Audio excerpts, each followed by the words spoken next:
I'm Brian DeLuca, and this is Make and Build It. Today we're talking all about D&D Dice, but not just any topic on D&D Dice. We're talking about store-bought dice versus resin-poured dice versus 3D printed dice. But before we do that, make sure you like and follow.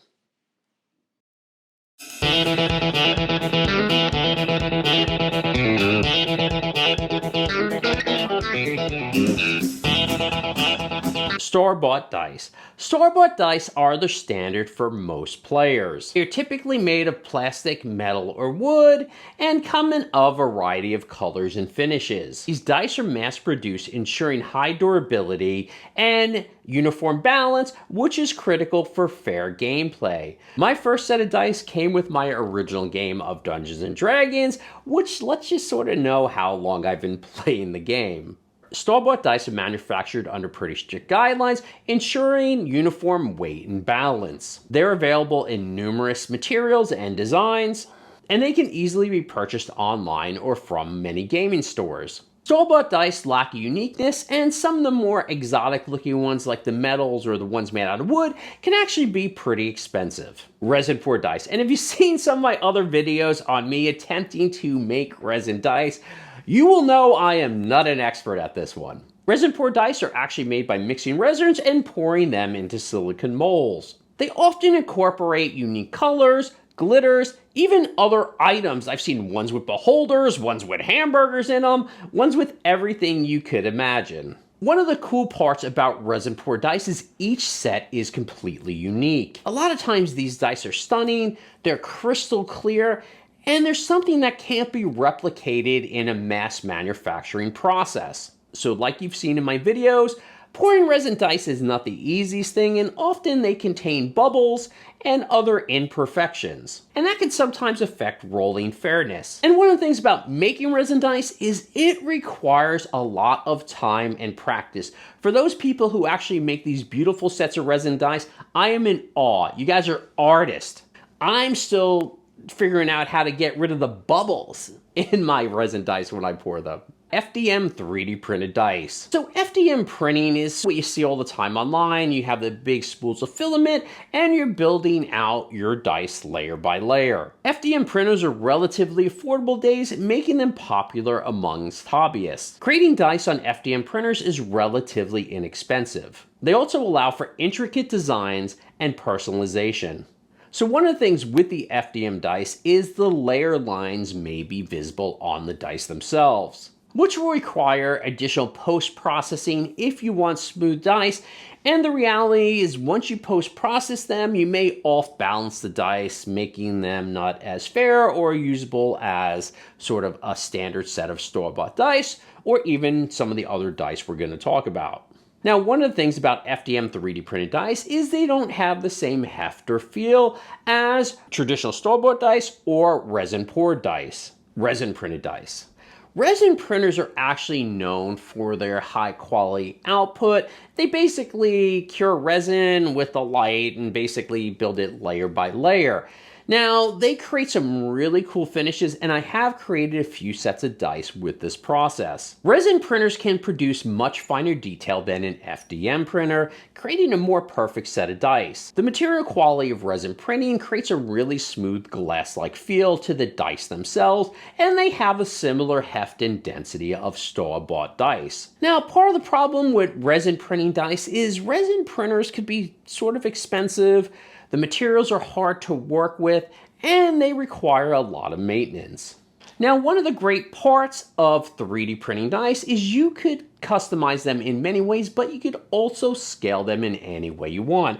For instance, I scaled these D&D dice to 150%. Now, I'm getting older. These are much easier to see. But you can also go the other direction and make smaller dice. For instance, we did a whole series of dice towers that had tiny dice that we resin 3D printed that actually worked in these smaller versions of dice towers. So let's talk about the cost of each type of dice. These store-bought dice cost us about $1 a set. I bought them in bulk on Amazon. I got 25 sets for about $25, so roughly $1 a set. But if you're looking at certain types of materials, such as wood or metal, you can expect to pay anywhere from $10 to about $50 a set. And even some of these sort of plastic ones that are a little more elaborate may cost you a little more. So when it comes to resin poured dice, if you're doing it yourself with something like this Michael's resin costs about $25. You need about 2 ounces of resin to pour a set of dice from my experience. This has 32 ounces of resin. So let's say you could get 16 sets of dice out of this. They would roughly cost you about $1.56 per set of dice.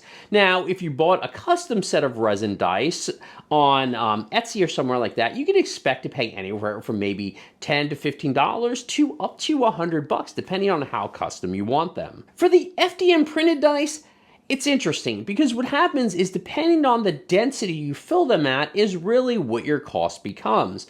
So these cost anywhere from, with about 15% infill, of about 26 cents per set of dice, to where I did them 100% infill, and that came out to about 38 cents per set of dice. When it came to the resin dice, it cost us about 79 cents to print the actual set of resin dice. So all in all, there's not a huge price difference in between these sets. It's really about your preference and how you sort of like to experience the game. Do you want to spend some time learning a skill such as pouring resin or even 3D printing in order to create your own custom sets?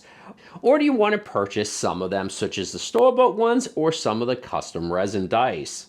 How long does it take to actually make each set of dice? Well, if you're buying store-bought dice, it really depends on how long it takes you to get to the store and back, so maybe an hour. Or if you're ordering them online, maybe it takes you a day or two to receive your items, especially if you have Amazon Prime. If you're doing poured resin dice, well, it really depends on how quickly your resin cures. So by the time you mix everything up, you pour it into your mold and you set it, usually anywhere between 12 and about 72 hours. If you order a custom set online, maybe it may take you a week or so to get that actual set of poured resin dice. So as far as the 3D printing PLA or PETG, which is the FDM printing, went, it took anywhere from about 25 minutes to about an hour to print a set of dice, and that was based on the size of the dice. For the 3D printed resin dice, it took between about 2 and 3 hours. And once again, that is based on the layer, because the way resin printers work, it prints one layer at a time, no matter how much is on that layer.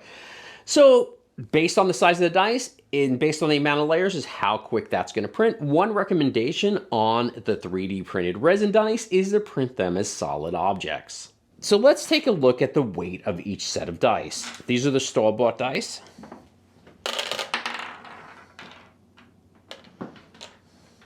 We see they're 1 ounce. These are the resin poured dice. We see they're 1.2 ounces, so slightly heavier. They are slightly larger. We have the 3D printed PLA dice, which are 0.6 of an ounce. And we have the resin printed 3D dice, which are 1 ounce, which actually are equivalent to our store-bought dice. So let's take a closer look at each dice. Let's look at the D20s, obviously. So as we see here, this is the store-bought dice. Now this one's ink, so it's a little bit of an unfair comparison, but you can see it's pretty clean, pretty uniform. Nice weight to it, as we're all used to. Now, as you can see here, here is my resin poured one. Now I made these, so don't laugh at my bubbles or my inconsistency, but we have some nice clean numbers on there and it looks pretty good, pretty sharp. Now let's look at our PLA resin dice. As you can see, there are some layer lines on here. Let's find the 20.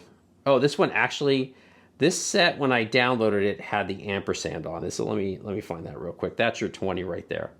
So that ampersand, but as you can see the layer lines visibly in the print itself. Now let's check out the resin 3D printed one. So there's the 20 right there. It actually looks pretty uniform and consistent, but there's the 20. It looks pretty good. I don't like that 20 because that 0 is sort of punched out. It's just the style. Let me show you another one I printed a while back. But you can see there are different styles of, dice, just like that one had the ampersand on it.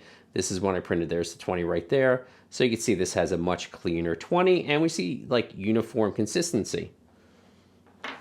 Choosing the right set of dice boils down to your personal preference and priorities. Store-bought dice offer reliability and a wide selection, while handmade resin-poured dice can actually add a unique artistic flair to the game, but they can be sort of expensive. For those interested in technology like myself, 3D printed dice in either resin or filament can actually be a great alternative to store-bought dice or handmade resin-poured dice. They provide a rewarding DIY project that you could personalize with endless creativity. Each type of dice has its own charm and benefits, enriching the D&D experience in its own way. For more on Dungeons & Dragons, 3D printing, DIY, and maker projects, make sure you like and follow Maker Build It, and remember, keep on making.